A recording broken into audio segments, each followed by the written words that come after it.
ഗിയാസുദ്ദീൻ തുഗ്ലക്കിന്റെ മരണത്തെ തുടർന്ന് പുത്രനായ മുഹമ്മദ് ബിൻ തുഗ്ലക്ക് സുൽത്താനായി സ്വയം പ്രഖ്യാപിച്ചു.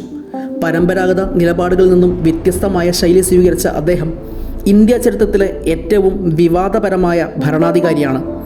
ഇന്ത്യയെ രാഷ്ട്രീയമായും ഭരണപരമായും ഏകീകരിക്കാൻ മുഹമ്മദ് ബിൻ തുഗ്ലക്ക് ആഗ്രഹിച്ചു. തൻ്റെ ഭരണകാലത്തുടനീളം അതിനായി അദ്ദേഹം അവിരാമം പരിശ്രമിക്കുകയും ചെയ്തു. ഇന്ത്യയിലെ ഒരു പ്രദേശത്തെ പോലും തൻ്റെ നിയന്ത്രണത്തിലാക്കാതെ വെറുതെ വിടാൻ അദ്ദേഹം ഒരുക്കമായിരുന്നില്ല. മതകാര്യങ്ങളിലും തത്വചിന്തയിലും മുഹമ്മദ് ബിൻ തുഗ്ലക്കിന് അഗാധമായ പാണ്ഡിത്യമുണ്ടായിരുന്നു.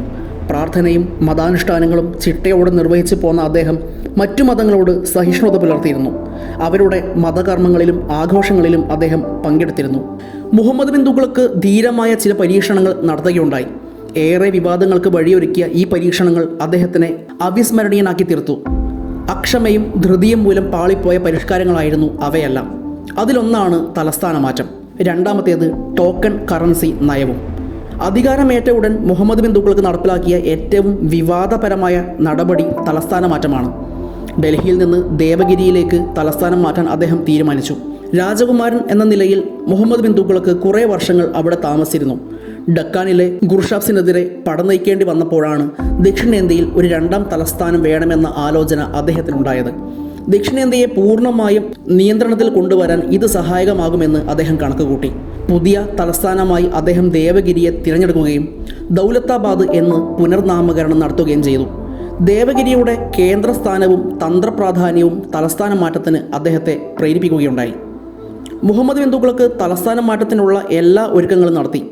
ദേവഗിരിയിലേക്ക് പുതിയൊരു രാജപാത നിർമ്മിച്ചു. പാതയുടെ ഇരുവശങ്ങളിലും തണൽ മരങ്ങൾ വെച്ചുപിടിപ്പിച്ചു. യാത്രക്കാർക്ക് വിശ്രമിക്കുന്നതിന് വഴിയോരങ്ങളിൽ വിശ്രമ കേന്ദ്രങ്ങൾ പണികഴിപ്പിച്ചു. ഇവിടെ ഭക്ഷണ സൗകര്യവും ഏർപ്പെടുത്തി.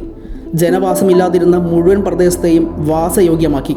തുടക്കത്തിൽ അമീറുകൾ, മാലികുകൾ, അടിമകൾ, കുതിരകൾ, ആനകൾ, ഖജനാവ് എന്നിവയോടൊപ്പം സുൽത്താൻ്റെ മാതാവ് ഉൾപ്പെടെയുള്ള എല്ലാ കൊട്ടാര നിവാസികളെയും ദേവഗിരിയിലേക്ക് മാറ്റി. കുറച്ചു കാലത്തിന് ശേഷം സൂഫികളോടും ഉലേമമാരോടും ദേവഗിരിയിലേക്ക് പോകാൻ സുൽത്താൻ ആവശ്യപ്പെട്ടു. പല ഉദ്യോഗസ്ഥന്മാരോടും മുഖ്യ പൗരന്മാരോടും പുതിയ തലസ്ഥാനത്തേക്ക് മാറാൻ അദ്ദേഹം ആജ്ഞാപിച്ചു. ഡൽഹിയിലെ ആബാലവൃദ്ധം ജനങ്ങളോടും ദേവഗിരിയിലേക്ക് യാത്ര തിരിക്കുവാൻ സുൽത്താൻ ആജ്ഞാപിച്ചു എന്ന് ഒരു വിഭാഗം ചരിത്രകാരന്മാർ അഭിപ്രായപ്പെടുന്നുണ്ട്. എന്നാൽ ജനങ്ങളുടെ ഒരു കൂട്ടപ്പാലായനം ഉണ്ടായിട്ടില്ലെന്ന് വ്യക്തമാണ്. ജനങ്ങളെ ഈ പദ്ധതി ബാധിച്ചതേയില്ല. ഡൽഹി ഉപേക്ഷിക്കപ്പെട്ടിട്ടില്ല എന്ന് മാത്രമല്ല, ജനസാന്ദ്രമായി തുടരുകയും ചെയ്തു. എങ്കിലും തലസ്ഥാന മാറ്റം വൻ പ്രതിഷേധത്തിന് വഴിയൊരുക്കി. ദൗലത്താബാദ് ഡൽഹിയിൽ നിന്ന് 1500 കിലോമീറ്റർ അകലെയായിരുന്നു. യാത്ര വേനൽക്കാലത്തായിരുന്നതുകൊണ്ട് തന്നെ യാത്രാക്ലേശവും കടുത്ത ഉഷ്ണവും മൂലം പലരും മരിച്ചു വീണു. ദൗലത്താബാദിൽ എത്തിച്ചേർന്നവർ ദുഃഖിതരായിരുന്നു. തലമുറകളായി ഡൽഹിയിൽ തന്നെ വസിച്ചിരുന്നവരായിരുന്നത് കൊണ്ട് തന്നെ അവർക്ക് ഗൃഹാതുരത്വം അനുഭവപ്പെട്ടു.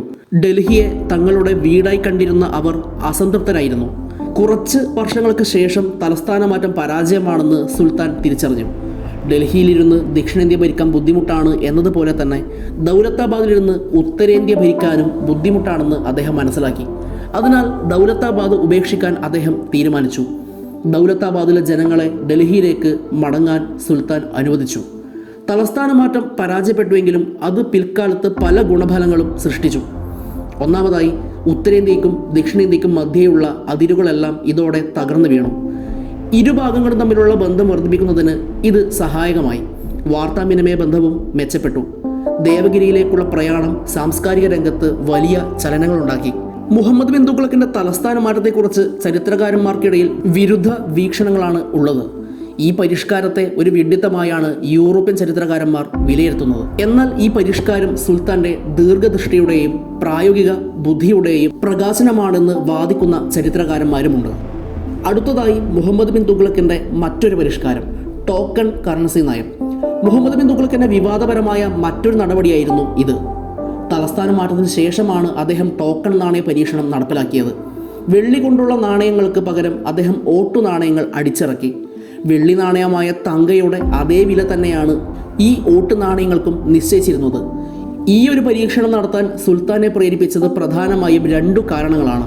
മുഹമ്മദ് ബിൻ തുഗ്ലക്കിന്റെ കാലത്ത് ലോകത്തിൽ വെള്ളിയുടെ ദൗർലഭ്യം നേരിട്ടു.